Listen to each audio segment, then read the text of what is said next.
आज मैं आपके साथ जो NLP की टेक्निक शेयर करने जा रही हूँ उसका नाम है फ़िल्टर्स। क्या आप जानते हैं कि हमारा माइंड किसी भी इंफॉर्मेशन को ऐसे नहीं लेता है। हमारे आसपास 2 मिलियन बिट्स ऑफ इंफॉर्मेशन है। आपके आसपास इतनी इंफॉर्मेशन है, इतना डेटा है कि आपका माइंड उसको फ़िल्टर करके लेता है। और ये फ़िल्टर है RAS, रेटिकुलर एक्टिवेटिंग सिस्टम। हमारे ब्रेन में जो जिसे हम कहते हैं रेटिकुलर एक्टिवेटिंग सिस्टम, ये डिसाइड करता है कि हमारा माइंड किन चीज़ों को अब्जॉर्ब करेगा और किन चीज़ों को बिल्कुल ध्यान नहीं देगा, एलिमिनेट नहीं करेगा। फॉर एग्ज़ाम्पल, अभी के अभी आप अपना पूरा ध्यान अपने पैरों की तरफ ले जाइए। आपके पैरों, आपके जो पैर हैं और वो ज़मीन को टच कर रहे हैं, पूरा ध्यान उस पर ले जाए। अब अपना पूरा ध्यान फ़ैन की आवाज़ की तरफ ले जाएं। अब आप अपना पूरा ध्यान अपने हाथों की तरफ ले जाएं। आपके हाथ कहाँ पे हैं? क्या वो प्रेस कर आपके हैंड्स और आपके पेन के बीच में जो टच है उस पे ले जाएं। ऐसे करके अगर आप अपनी पूरी बॉडी को स्कैन करेंगे तो आप रियलाइज़ करेंगे कि कितनी सारी चीज़ें हैं जिनकी तरफ आपका ध्यान गया ही नहीं। अब आप अपने कमरे में देखिए, आपके रूम में जितनी भी रेड चीज़ें हैं उनको देखिए और उन सब चीज़ों को चैट बॉक्स में लिखिए। अब आप अपने कमरे को दोबारा से देखिए, कितनी सारी चीज़ें दूसरे कलर्स की हैं, पर जब आप रेड कलर की चीज़ ढूंढ रहे थे तो क्या आपका ध्यान उन कलर्स की तरफ गया था? बहुत सारी चीज़ें वाइट कलर की हैं, ब्राउन कलर की हैं, ग्रीन कलर की हैं, पर जब मैंने आपसे कहा कि अपने रूम की रेड कलर की चीज़ों को देखिए तो आपका ध्यान सिर्फ रेड कलर की चीज़ों पे गया। मैंने एक्चुअली अपनी इंस्ट्रक्शन से आपके माइंड को कंडीशन कर दिया एक पर्टिकुलर वे में देखने के लिए। ऐसे ही हमारे जो माइंड के फ़िल्टर्स होते हैं वो कंडीशन्ड होते हैं बचपन से कि हमें किस चीज़ को अपने अंदर लेना है और किस चीज़ को नहीं लेना है। और आप जानते हैं ये कंडीशनिंग कहाँ से आती है? ये कंडीशनिंग आती है आपके चाइल्डहुड से, आपके एनवायरनमेंट से, आपके पेरेंट्स से, उनके पेरेंट्स से। तो जनरेशन से जनरेशन्स जो चीज़ें हमारे पेरेंट्स हमें सिखाते हैं, जो हम स्कूल में सीखते हैं, जो हमारे फ्रेंड्स करते हैं या जो आजकल आप सोशल मीडिया पे करते हैं, वो कम्प्लीटली हमारे माइंड के फ़िल्टर्स को कंडीशन करते हैं। तो ये मैंने आपको समझाया हमारा RAS। अब हमारे RAS प्राइमरीली 3 फंक्शंस पे काम करता है। इसे हम कहते हैं GDD filters. G stands for generalisation, D stands for G का मतलब जनरलाइजेशंस, D का मतलब डिस्टॉर्शन और नेक्स्ट D का मतलब डिलीशंस। यानी कि बहुत सारी इन्फॉर्मेशन आपके आसपास है जिसको आप डिलीट कर देते हैं, आप उसको उस तरफ आपका ध्यान ही नहीं जाता है। और बहुत सारी इन्फॉर्मेशन ऐसी है जिसको आप जनरलाइज़ कर देते हैं, यानी कि अपने कंफर्ट के लिए उस इन्फॉर्मेशन को आप ऐसे सोचते हैं कि अरे ये तो सबके साथ ही होता है, जनरलाइज़ कर देते हैं या फिर डिस्टॉर्ट कर देते हैं, यानी कि उसकी पूरी की पूरी आप फेस ही चेंज कर देते हैं। अब जनरलाइजेशन का एग्जांपल मैं आपको बताती हूँ। जब आप वर्ड्स यूज़ करते हैं ऑलवेज़, हमेशा ही, जैसे फॉर एग्ज़ाम्पल हम ये कहते हैं कि कोई भी चीज़ आप तो हमेशा ही ऐसे करते हो, आप तो हमेशा ही वैसे करते हो, तो हम सिंपली जनरलाइज़ कर रहे होते हैं क्योंकि हम अपने थॉट को सिंपल कैटेगरी में डाल रहे होते हैं। और ये हम इसलिए करते हैं क्योंकि हमारे माइंड को सिंपलिसिटी पसंद है। हमारा माइंड एनवायरनमेंट में वो हर चीज़ देखता है जो प्री एग्जिस्टिंग चीज़ से मैच होती है। तो जनरलाइज़ करके हम अपने काम, माइंड के काम को कम कर देते हैं। डिस्टॉर्शन का मतलब होता है कि चीज़ अपने आप में वो नहीं है लेकिन आप उसको डिस्टॉर्टेड वे में देख रहे हो क्योंकि ये आपके फ़िल्टर ऐसा बना हुआ है, क्योंकि ये आपको सूट कर रहा है या क्योंकि आपके माइंड में ये पहले से डाल दिया गया है। और डिस्टॉर्शन और डिलीशन और जनरलाइजेशन के जो हमारे फ़िल्टर्स हैं, ये हमारे 90% प्रॉब्लम्स का कारण है। जिस दिन हम अपने इन फ़िल्टर्स को समझ लेते हैं, जिस दिन हम समझ जाते हैं कि हमारे ये फ़िल्टर्स कैसे हमारे बिलीफ सिस्टम को गड़बड़ कर रहे हैं, हमारे आसपास के रिलेशंस बहुत अच्छे हो जाते हैं, हमारी खुद पे आइडेंटिटी बहुत अच्छी हो जाती है।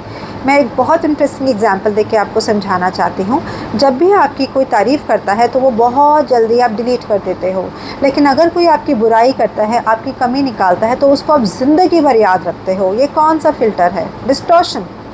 ये डिस्टॉर्शन का फ़िल्टर है, क्योंकि उसी सेम पर्सन ने जब आपकी प्रेज़ की है आज से 4 या 5 या 6 बार, वो सारा डिलीट हो गया, वो डेटा आपके माइंड में डिलीटेड है। लेकिन वही पर्सन जब आपकी बुराई करता है तो उस बुराई को, उस क्रिटिसिज्म को आप पूरी लाइफ अपने साथ लेके चलते हो। इस टाइम पे आप क्या करते हो? डिस्टॉर्शन कर रहे हो और जनरलाइजेशन कर रहे हो। आप जनरलाइज़ कर देते हो उसके बाद कि वो पर्सन तो मेरा दुश्मन है या वो पर्सन तो मुझे पसंद ही नहीं करता, पर ये रियलिटी नहीं है। तो जीडीडी फ़िल्टर्स को हमें अंडरस्टैंड करना है। ये बहुत एलैबोरेट कॉन्सेप्ट है जो मैं आपको अपने आने वाली वीडियोस में एक्सप्लेन करूँगी। ये जो फ़िल्टर्स हैं, अगर हम इसकी अंडरस्टैंडिंग रख लेते हैं तो आप बहुत ही ज़्यादा एम्पावर्ड फील करते हैं, क्योंकि सबसे पहले तो आपकी सेल्फ़ इमेज इम्प्रूव होती है। आप सबसे ज़्यादा अपनी सेल्फ़ इमेज को डिस्टॉर्ट करते हो, अपनी सेल्फ़ इमेज को ख़राब करने के लिए सबसे ज़्यादा रिस्पॉन्सिबल आप खुद हो। लोग आपको इतना बुरा भला नहीं कहते हैं जितने आप खुद अपने आप को, अपनी इमेज को ख़राब करते हो। तो ये जो फ़िल्टर्स हैं, ये फ़िल्टर्स हमारी पूरी लाइफ को कैसे इम्पैक्ट करते हैं। हमारे रिलेशनशिप्स ख़राब हो जाते हैं। फॉर एग्ज़ाम्पल, आज आपने किसी को फ़ोन किया और उसने फ़ोन नहीं उठाया, तो आपके दिमाग में कैसा चेन ऑफ थॉट चलेगा कि वो तो मुझे नेगलेक्ट कर रहा है, वो तो मुझे मेरा फ़ोन कभी उठाता ही नहीं है, या वो तो है ही ऐसा। तो ये जो चेन ऑफ थॉट्स हैं, जबकि रियलिटी क्या थी कि सिंपली वो पर्सन सो रहा था और उसकी फ़ोन कॉल मिस हो गई, उसने नहीं देखी आपकी फ़ोन कॉल और वो बिज़ी हो गया। तो बहुत बार रिलेशनशिप्स हमारे ख़राब हो जाते हैं। तो माय डियर फ्रेंड्स, हमारी रियलिटी नहीं होती है। रियलिटी कभी 100% ट्रूथ होती ही नहीं है, वो हमारी ओपिनियन होती है। जिस दिन हम फैक्ट्स पे फोकस करेंगे और अपनी स्टोरीज़ को बनाना बंद कर देंगे, क्योंकि हमारी सारी स्टोरीज़ हमारे फ़िल्टर्स पे डिपेंडेंट है। अगर हम फैक्ट्स पे ध्यान देते हैं और ये डिस्टॉर्टेड, डिलीटेड, जनरलाइज स्टोरीज़ उस फैक्ट्स के आसपास नहीं बनाते हैं, तो हमारे रिलेशनशिप्स बहुत सुंदर हो जाएंगे, हमारी लाइफ बहुत ज़्यादा ईजी हो जाएगी, हमारा करियर अच्छा हो जाएगा। Because your self esteem if is high, you will definitely achieve in your life. Your success cannot exceed your self-esteem. जितना आप अपने बारे में अच्छा सोचते हैं, उससे अच्छा आपको कभी प्राप्त नहीं होगा। आपके results, your results can never exceed your self esteem. अब मैं आपको समझाती हूँ कि सेल्फ एस्टीम का मतलब क्या है। सेल्फ एस्टीम का मतलब है आपने अपने आप को शीशे में देखा, मन के आईने से देखा, उसकी अंडरलाइन फीलिंग क्या है, थॉट नहीं, फीलिंग। आपकी खुद के बारे में जो फीलिंग है वो कैसी रहती है पूरे दिन में। क्या आप खुद से खुश हैं या आप खुद से दुखी हैं?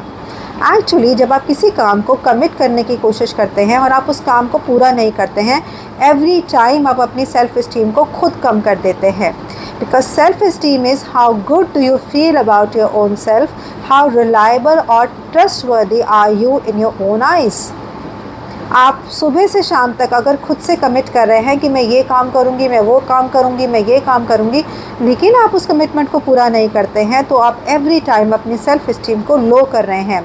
ऐसे छोटे छोटे माइक्रो एक्शंस आपकी सेल्फ एस्टीम को लो कर देते हैं, जिसकी वजह से आप अपने आप को जितना मर्जी प्रिटेंड करिए, आप मन ही मन, दिल ही दिल अपने खुद को उतनी रिस्पेक्ट दे ही नहीं रहे हैं। सो खुद को रिस्पेक्ट देने की बेसिस पे आपका सेल्फ लव डिपेंडेंट है। अगर आप खुद को रिस्पेक्ट करते हैं तो नेचुरली आप अपने आप को सेल्फ लव दे रहे हैं, जो आपकी नीड है, आपको देना ही है सक्सेसफुल होने के लिए। तो अगर हम देखें तो नंबर 1 रीज़न आपकी सक्सेस का है सेल्फ लव। उसके पीछे, and that self love is dependent upon self respect, and self-respect is dependent upon your self-esteem, and self-esteem is dependent upon How much committed are you to your own actions and beliefs? खुद पे भरोसा। अब आप कहेंगे कि हम तो procrastinate करते हैं। प्रोक्रेस्टिनेट करने का मतलब है एवरी टाइम आप अपने प्रोक्रेस्टिनेशन कर रहे हैं, आप खुद की सेल्फ इस्टीम को कम कर रहे हैं। तो प्रोक्रेस्टिनेशन को अपनी हैबिट से ख़त्म करने के लिए आप मेरा हैबिट मास्टरी कोर्स सीखिए। आप सीखेंगे कि प्रोक्रेस्टिनेशन आप इसलिए नहीं करते हैं क्योंकि आप प्रोक्रेस्टिनेटर हैं। Nobody is a procrastinator, because आप इंस्टाग्राम देखना प्रोक्रेस्टिनेट नहीं कर रहे हैं, आप रील चेक करना प्रोक्रेस्टिनेट नहीं कर रहे हैं। तो आप कैसे कह सकते हैं कि आप प्रोक्रेस्टिनेटर हैं?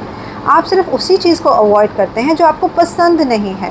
दैट मीन्स आपको अपना ट्रू पैशन और ट्रू पर्पस देखना है। Plus you have to build your focus muscle.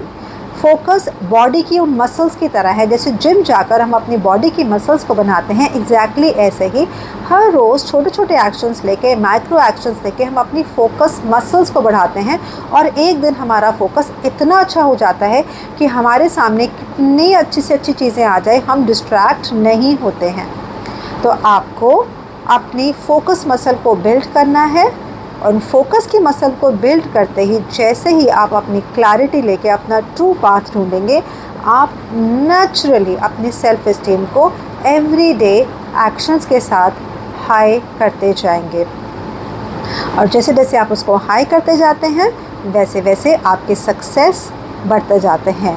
Because it does not depend upon what you do, it depends upon who you are as a person. You have to be in your true being. आपको बाहर के external environment पे काम नहीं करना है, आपको अपने इंटरनल एनवायरनमेंट पे काम करना है, क्योंकि your external results is a reflection of your inner environment. Your external results is a reflection of your inner belief system, your inner skills, your capabilities, your talents, and above all, how disciplined you are. अगर आपके पास बहुत सारा skills हैं, बहुत सारा talent है, you don't have assurance कि आप सक्सेसफुल होंगे। पर अगर आपके पास लाइफ में डिसिप्लिन है तो 100% श्योर आप सक्सेसफुल होंगे, बिकॉज उस डिसिप्लिन से आप स्किल्स और टैलेंट डेवलप कर लेंगे। एक रिसर्च हुई थी जिसमें उन्होंने बताया था कि अगर हम किसी भी एक्शन को 365 आवर्स तक रिपीट कर लेते हैं तो हम उस स्किल में पूरे वर्ल्ड में टॉप 10% में हो सकते हैं। यानी कि कंसिस्टेंसी और प्रैक्टिस से आप अपने किसी भी स्किल में एक्सेल कर सकते हो। The only thing you have today consistent action every day, and then you can become the best in your field. You can acquire any skill. Lot of research and experiment has been done on this. So my dear friends, what are you waiting for? If you really want to change your life and transform yourself, and if you are on a journey of self growth and development, please do join my 3 days boot camp, and I guarantee you that you will definitely have a command over your life. You will feel powerful from powerless, and you will have a community of people who will give you a good environment. You will have a sustainable environment of people who are like-minded to you, and it will help you to overcome your resistances, negative self-talk, and all the limiting beliefs that you have about yourself.